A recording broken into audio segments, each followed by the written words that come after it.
आज हम लोग पढ़ेंगे क्लास 9 मैथ में चैप्टर 2। हम लोगों ने चैप्टर 1 कंप्लीट कर लिया है। चैप्टर 1 था हमारा संख्या पद्धति, जिसको हमने पूरी तरह पढ़ लिया था। जिन बच्चों ने संख्या पद्धति नहीं पढ़ी हो तो वो हमारे इस वीडियो के डिस्क्रिप्शन में जाके मैं प्लेलिस्ट डालूंगा, उसमें तो आपको क्रम से वीडियो मिल जाएंगे उसकी। और आज हम लोग पढ़ते हैं चैप्टर 2 बहुपद। बहुपद को इंग्लिश में कहते हैं पॉलिनोमियल्स। पॉलिनोमियल्स मीन्स होता है, पॉली मतलब होता है बहुत, नोमियल्स मीन मतलब पद, जहां बहुत से पद हो, बहुत से पद हो उसको हम कहते हैं बहुपद। अब इसकी डेफिनेशन देखिए, बहुपद पॉलिनोमियल के। बहुपद एक बीजीय व्यंजक है। अब सबसे पहले बीजीय व्यंजक क्या होता है, तो बीजीय व्यंजक को हम बताते हैं जहां पे चर राशि और अचर राशि दोनों से मिलकर जो व्यंजक बनता है उसको कहते हैं बीजीय व्यंजक। बीजीय व्यंजक का मतलब बीजगणित का व्यंजक, जिसमें अब उसमें 3 पॉइंट होने जरूरी है। यदि आप किसी बहुपद की बात कर रहे हैं तो उसके लिए 3 पॉइंट आपने अगर छांट लिए हैं तो आप बता सकते हैं कि वह बहुपद है अर्थात और या फिर नहीं है। तो पहला पॉइंट देखिए इसका, चर राशि का घातांक एक धनात्मक पूर्णांक हो। हमने आपको बताया था बीजीय व्यंजक होता है वो चर राशि और अचर राशि से मिलकर होता है। चर राशि कहलाती है एक्स वाई जेड और अचर राशि कहलाती है संख्याएं। ठीक है बेटा, तो सबसे पहला पॉइंट है कि चर राशि का घातांक एक धनात्मक पूर्णांक हो। दूसरा है पदों की संख्या निश्चित हो। और तीसरा है प्रत्येक पद में चर राशि का गुणांक, प्रत्येक पद में चर राशि का गुणांक एक वास्तविक संख्या है। तो हम यहाँ पे एक एग्जाम्पल देखिए, फिर हम आपको पूरे पॉइंट क्लियर कर दे रहे हैं। जैसे एक एग्जाम्पल दिया हुआ है यहाँ पे हमने x³ + x² + 3। तो सबसे पहला पॉइंट है कि इसमें चर राशि का जो घातांक है वो धनात्मक पूर्णांक हो, मतलब जो x की पावर है वो प्लस की होनी चाहिए, ना कि माइनस की। यहाँ पे जो x की सबसे बड़ी घात है वो कैसी है, 3 प्लस की। फिर उसके बाद 2 वो भी प्लस का। तो जो घात है वो कैसी होनी चाहिए, x की x है या फिर चर राशि की घात धनात्मक होनी चाहिए। फिर दूसरा पॉइंट है कि पदों की संख्या निश्चित हो, मतलब जो भी बहुपद है तो उसके हम पद गिन सके, मतलब एक निश्चित संख्या होनी चाहिए। एक पद भी हो सकते हैं 2 3 4 5। ऐसा नहीं कि हमने यहाँ पे ऐसा डॉट डॉट डॉट लगा दिया अब गिनते रहो, ऐसा नहीं होता है। पदों की संख्या होती है निश्चित, मतलब जिसको हम गिन सके। और तीसरा पॉइंट है कि प्रत्येक पद में चर राशि का गुणांक एक वास्तविक संख्या हो। मतलब यहाँ पे देखिए चर अपना x है ना, x में यहाँ पे 1 का गुणा है, तो चर के 1 कैसी राशि है, वास्तविक संख्या। अब यहाँ पे आप दूसरा एग्जाम्पल देखिए, इसको समझाते हैं। सबसे पहले हम देखेंगे कि चर राशि की घात कैसी है, धनात्मक होनी चाहिए। तो यहाँ पे x² और जो पावर 2 है वो प्लस की है। यदि मान लो हम एक और एग्जाम्पल देते हैं, ऐसा लिखा हो x⁻² + 5, तो यदि ये पावर -2 है तो ये बहुपद नहीं कहलाएगा, ये बहुपद कहलाएगा। फिर पदों की संख्या निश्चित होनी चाहिए, मतलब इसमें कितने पद हैं, इसमें 2 पद हैं, 1 2, एक पद ये हो गया, एक दूसरा ये हो गया। और तीसरी चीज कि चर राशि में जिस संख्या का गुणा है वो वास्तविक होनी चाहिए। तो वास्तविक संख्याएं सभी परिमेय और अपरिमेय संख्याएं वास्तविक संख्याएं कहलाती हैं। और यदि इसमें ऐसी संख्याएं नहीं होनी चाहिए, -√3 -√2, मतलब काल्पनिक संख्याएं नहीं होनी चाहिए गुणा में। तो ये है बहुपद, बहुपद की परिभाषा। अब हम आपको पढ़ाते हैं बहुपद के बहुपद के प्रकार, टाइप्स ऑफ पॉलिनोमियल्स। बहुपद के प्रकार, तो जो बहुपद के प्रकार उसको 2 तरह से बांटा गया है। सबसे पहले कि उसको पदों की संख्या के आधार पर, मतलब बहुपद को याद होना एक बार, मतलब इस तरीके से पदों की संख्या के आधार पर कितने पद हैं इस आधार पर उसको बांटा गया है। और दूसरा घात की संख्या के आधार पर कि उसकी कितनी घात है उस आधार पर बांटा गया है। जैसे हम आपको एक एग्जांपल देते हैं उसी में समझाते हैं, x² + 3x + 2। तो इसको 2 प्रकार से बांटा गया है कि यदि आपसे कहें कि इसमें कितने पद हैं, 1 2 3, तो पदों के आधार पे तो इसमें 3 पद हैं, तो ये त्रिपद ये कहलाएगा। अभी हम समझाएंगे आगे।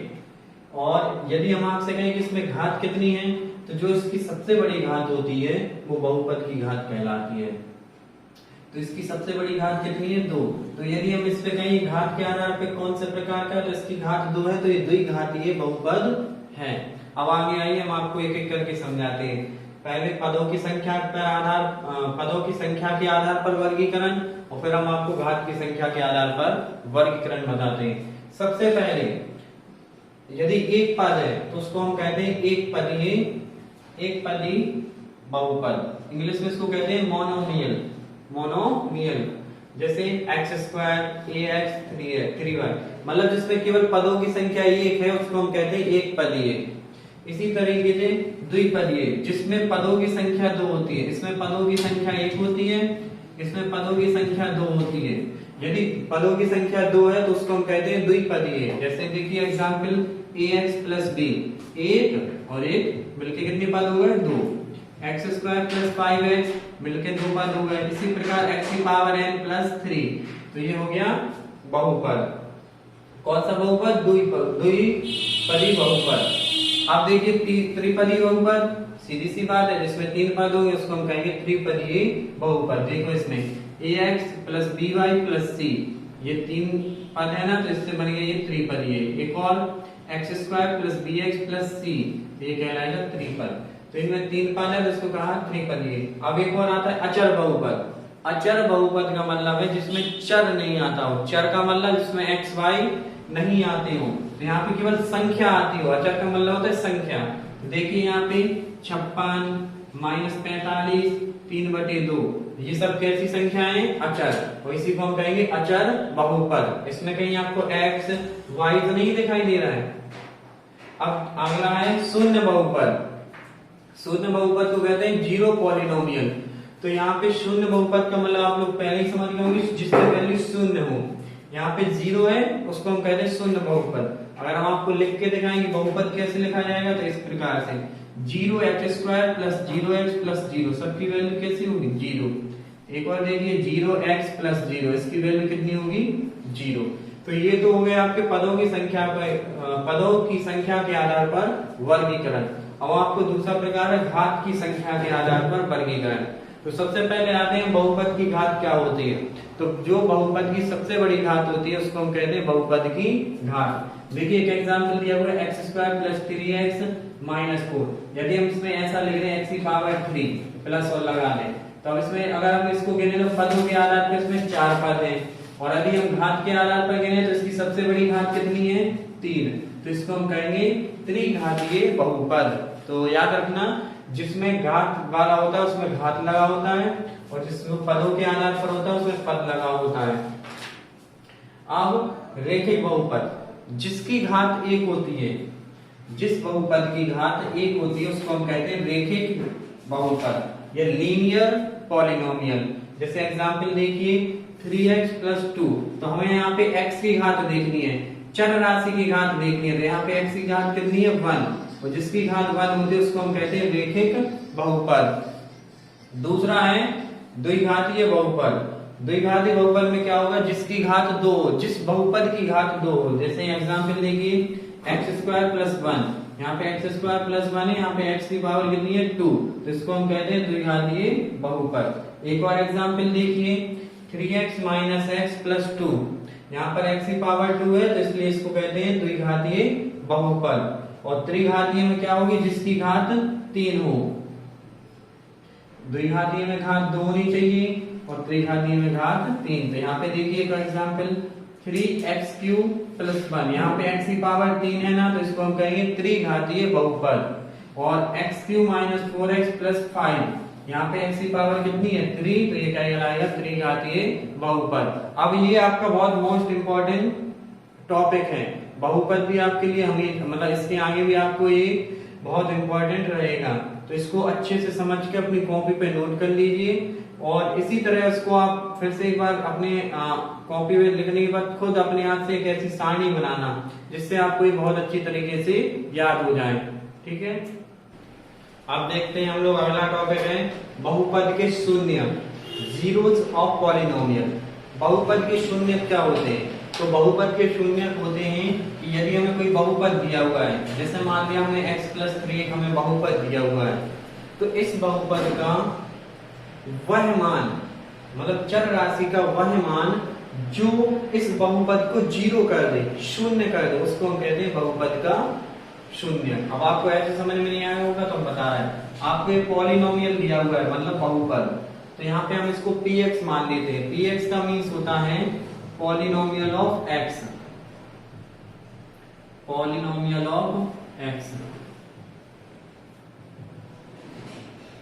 पॉलिनोमियल ऑफ x मतलब x का बहुपद।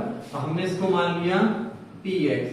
अब हम क्या करेंगे, इसमें px बराबर 0 रखेंगे। px बराबर 0 रखने पर, जब px बराबर 0 रखेंगे तो px का मान रख देंगे x plus 3 is equal to 0, तो x इज इक्वल टू हो जाएगा -3। तो हम क्या कहेंगे, इस बहुपद का शून्यक -3 है, मतलब x बराबर -3 इस पे रखने पर बहुपद का मान शून्य हो जाता है। यदि आपको चेक करना है तो आप ऐसे कर सकते हैं कि x बराबर -3 समीकरण 1 में रखने पर, 1 में रखने पर जब हम इसमें रखेंगे तो क्या हो जाएगा, x की जगह रख देंगे -3 और +3 हो जाएगा 0। तो ये देखो बहुपद का मान शून्य हो गया, तो हम कहेंगे x बराबर -3 बहुपद का एक शून्यक है। इसी प्रकार से आप आगे भी कर सकते हो और हम इसको सवालों में करेंगे। ठीक है बच्चों, अगली वीडियो में हम लोग इस पर आधारित एक्सरसाइज करेंगे। ठीक है बच्चों, तो इस वीडियो को देखें, आप इसको कॉपी पे कॉन्सेप्ट को पूरे अच्छी तरीके से समझ के लिखें और फिर अगली वीडियो में जब हम इस पर एक्सरसाइज करवाएंगे आप लोगों को तो आप उसको बहुत अच्छे से कर सके। थैंक यू बच्चों।